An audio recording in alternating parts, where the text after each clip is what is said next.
बिस्मिल्लाहिर्रहमानिर्रहीम। अस्सलाम वालेकुम स्टूडेंट्स। विलियम शेक्सपियर को आज हम एज अ पोइट डिस्कस करने वाले हैं।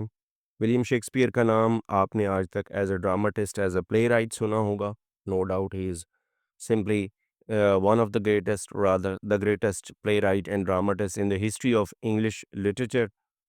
बट विलियम शेक्सपियर की ज़ात का एक और जो डायमेंशन है, वो उनकी पोइट्री है, उनकी सॉनेट्स हैं।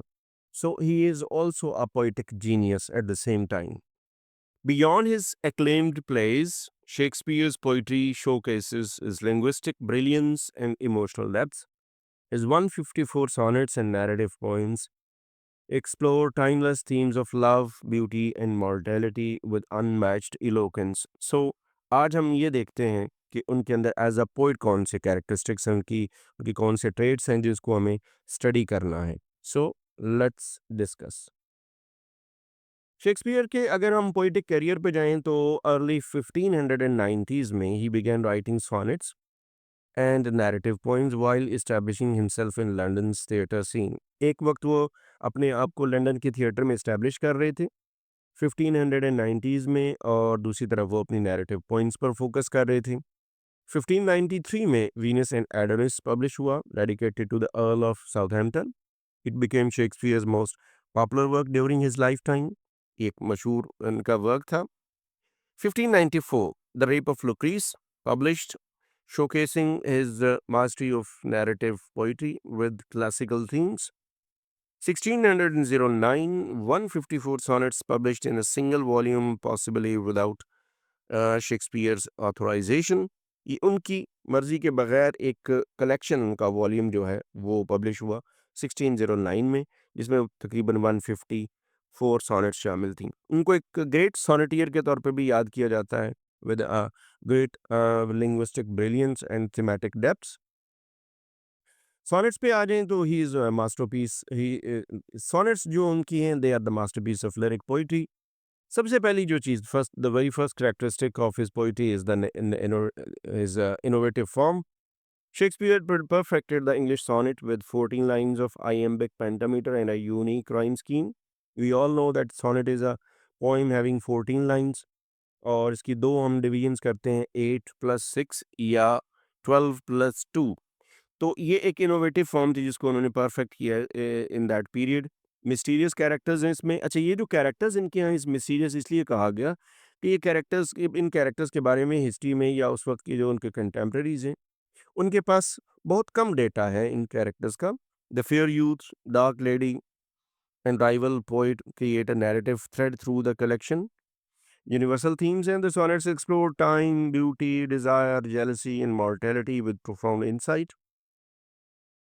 But they have all these sonnets and themes, they have a lasting impact on the minds of the readers। These poems remain the most celebrated and analyzed sonnet sequence in English literature। ये बहुत memorable poems समझी जाती हैं and इनका एक lasting impact मौजूद है।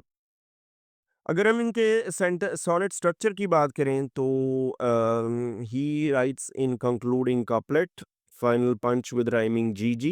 ये इनके राइम स्कीम है, ABCDEF, और उसके बाद जी जी, यानी आपने जैसे जिक्र किया पहले कि सोनेट की दो तरह की डिवीजन हो सकती है इसकी लाइंस की। फर्स्ट 8 लाइंस में एक आइडिया डेवलप होता है एंड 6 लाइंस में कंक्लूड होता है। और फिर एक दूसरी डिवीजन ये है कि 12 लाइंस में एक आइडिया डेवलप होता है और लास्ट 2 लाइंस जो आखिरी कपलेट है उसमें उसको कंक्लूड किया जाता है। तो इनके यहाँ जो इनका आइडिया है वो जी, जो राइम स्कीम है उसमें जाके कंक्लूड होता है।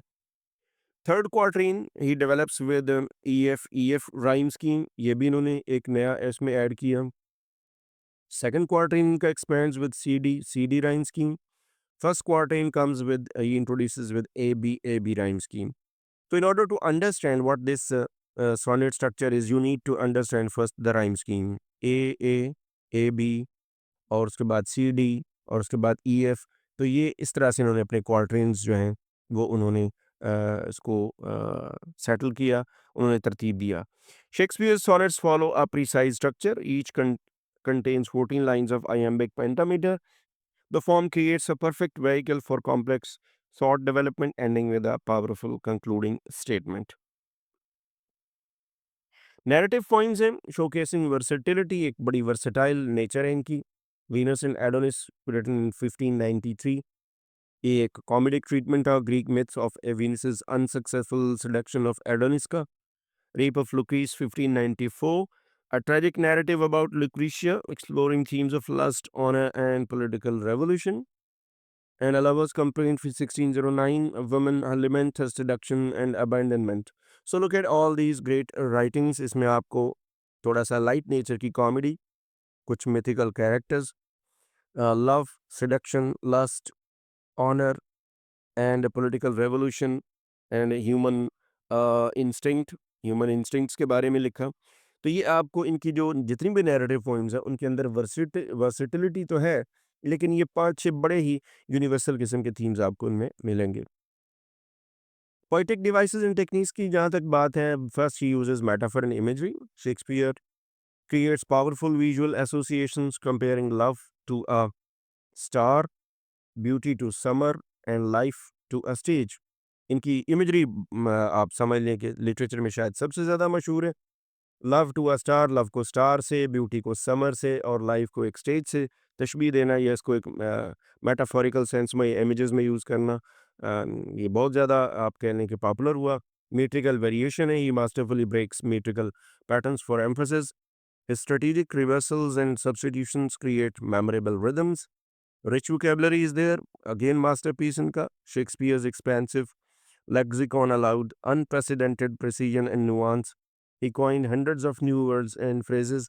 ये तो खैर एक बहुत बड़ा इनका कंट्रीब्यूशन है वोकेबलरी की डेवलपमेंट में। डजन्स ऑफ वर्ड्स ऐसे हैं जिनके बारे में कहा जाता है कि ये शेक्सपियर ने कॉइन किए अपनी राइटिंग्स में। Psychological depth is there, his poetry reveals complex inner states.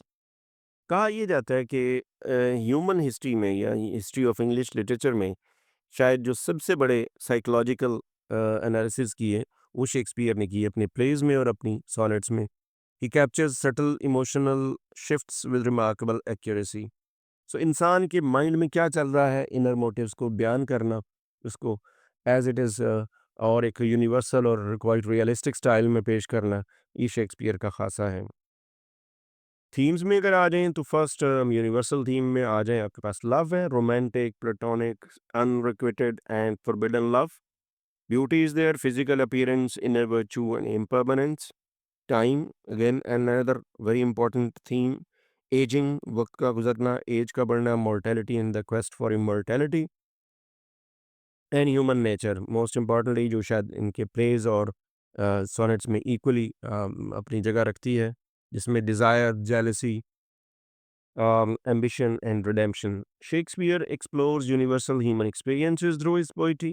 His work reveals deep insights into relationships, identity, and existence that remain relevant centuries later. अगर हम इंग्लिश लिटरेचर में इनका इम्पैक्ट देखें तो he introduced and he coined around 1700 plus new words. Shakespeare invented words we still use today, including countless, fashionable and lonely. 154 sonnets in his sonnets sequence transformed English poetry and established a new standard form.